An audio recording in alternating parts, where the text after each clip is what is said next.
Listen, in an earlier video, you had said that you will tell us how the World Bank can lend money to the poorer countries in the developing world at very low interest rates, typically below 1%.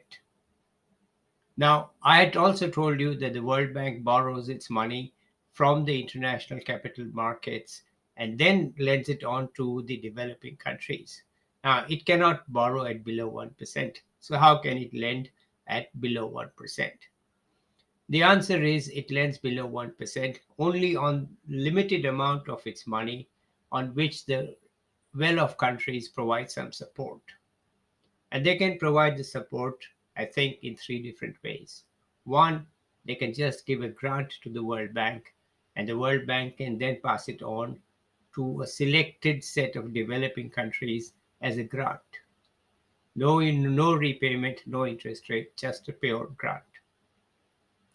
Second, they can give some money to the World Bank and ask the World Bank to pass it on to developing countries at a low interest rate. So it's again possible since it's getting the money at zero interest.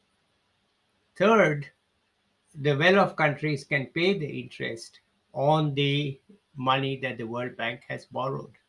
And therefore, then the World Bank can lend it on to the developing countries, the selected poorer developing countries at below 1%. Now, India used to be in this group, which used to get money at below 1%. We have been out of that for quite some time. Initially, it was a mix. Some of the money would be at below 1%, and some of the money would be at the standard rate. But today, India does not get any money at below 1%. It gets it at the standard rate. And that's a sign that India is no longer in the group of the poorer countries in the developing world. And that's a good thing for India that it has graduated out of there. That's it for this video. See you next time. Bye.